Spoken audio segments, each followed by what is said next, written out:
no, we would love that opportunity right now, but it seems like once he starts putting a couple of good fights, linking a few wins together that are good, he unfortunately has a bad, unfortunately he'll get caught in a fight and lose. So I think it's just a matter of one fight at a time. He's going to be fighting in Australia also, and of course, we'd love to see him.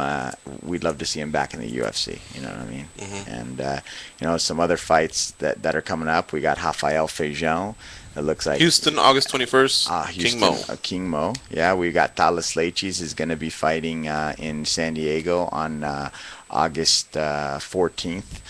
What's that card?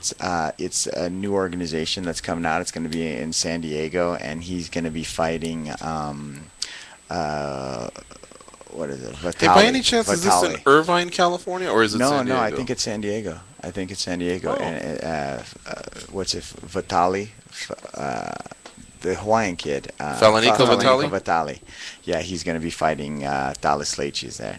August 14th. August 14th. And then, of course, we got Junior Dos Santos fighting on August 7th. Who's that guy? And then we've got, Anderson fight. So we've got a lot of things going. But as far as Mario, we haven't gotten anything mentioned yet. All right. Who is the next superstar that we haven't heard of? Whether he be in Brazil or the United States or... I think we have a few. I mean, I think we have that you haven't heard of. I think it would have to be, Feijão, you've heard of. Mario Miranda is definitely coming up. I think Jordan Smith is a kid. He's 14-0. I look at him as kind of like a new version of Rich Franklin. He's a 7th grade science teacher. He's 14-0 from Utah. Great kid, really nice guy, really tough guy. And he's out in LA right now training with Anderson and everybody.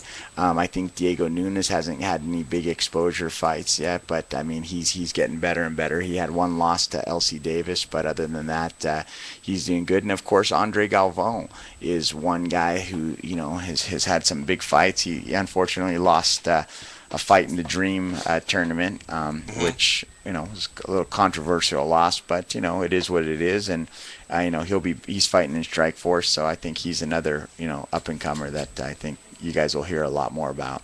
And Glover Teixeira, he was part of Chuck Liddell's camp for a long time. Did he basically did the visa run out and he has to go back to Brazil? Yeah, he's back in Brazil, and we've got him. He's supposed to be fighting in the MFC, so he'll be fighting I think in October in the MFC. So, Glover Teixeira is one that, I consider him a guy that, some people knew about from Chuck, but he's definitely a powerhouse at the light heavyweight division. I mean, the guy... For a long time, he was the answer to the trivia question of who Sokoju had lost to when Sokoju was running through everyone. And that's the thing, that Glover, his boxing is very, very good. He's very good at Muay Thai, and he's phenomenal on the ground. He won the Abu Dhabi trials in Brazil. So, I mean, the guy is no joke on the ground. He's a very complete fighter, and as soon as his visa issues get resolved, I definitely expect to see him, in some big shows. Right now, like I said, he's signed with... we're in the process of signing something with the MFC, which is a great opportunity for him, and it's a great event, and it's getting bigger and bigger. So, all right. EA James wants me to ask you and Lyoto about Fedor. What did they think of him? Or I guess you guys think of him losing. O que tu acha do Fedor perdendo? Eu acho que o Fabrício Verdun ele foi inteligente, né? Ele aproveitou a oportunidade e não largou mais, entendeu? Então a luta é isso. Quando você está lutando no alto nível, normalmente é assim. Se você deu uma vacilada, o outro pode pegar tranquilo.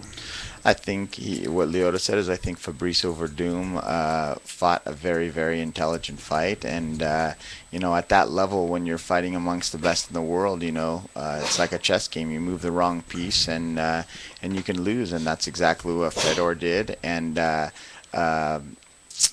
basically, Verdum capitalized on it. Does he ever get the feeling that fans, in MMA, fans are accused of being fickle? One moment they're playing the banjo on your bandwagon, leading the charge, and then the next moment, boy, they'll jump off even if So the you're thing's saying- going 90 miles an hour. So you're thinking you want if Lyoto thinks that? Yeah, does he ever get that the fans can be so Tu sente que os fãs são assim, um momento eles estão seu maior fã, depois no próximo eles Eu acho que os fãs eles mudam muito, né? Assim, tem horas que eles estão dando um maior apoio, mas tem horas também que eles estão contra, sabe? E eu acho que isso faz parte também, a gente tem que entender isso. Yeah, he does think that the fans are very fickle at times. There's a moment where the fans are for you, and a few minutes later they're against you. So, but as a fighter, you have to respect that and just kind of go with it.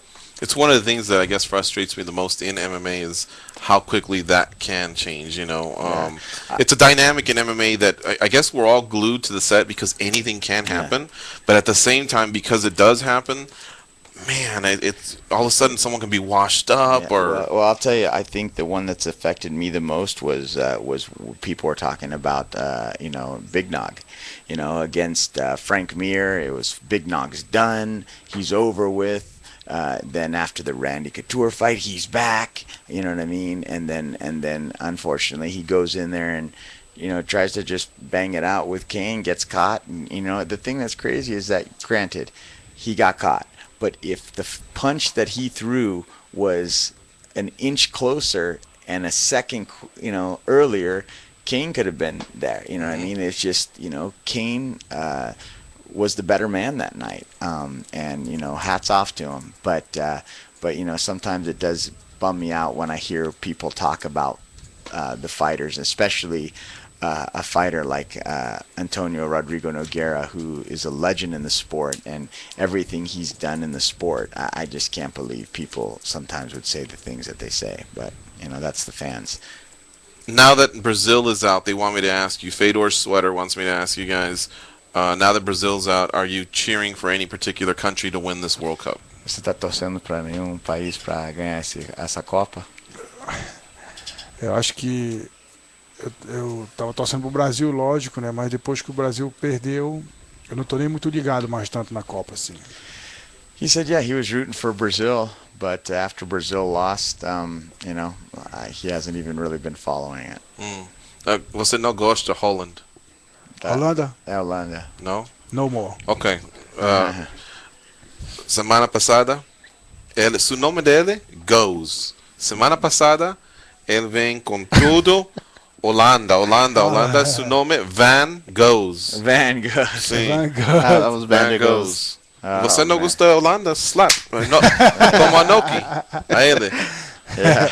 Pode? Pode. All right. Yes. After the show, he's gonna slap the crap out of him for being Van Goes or whatever the heck you were calling. Okay, Goes. You know what?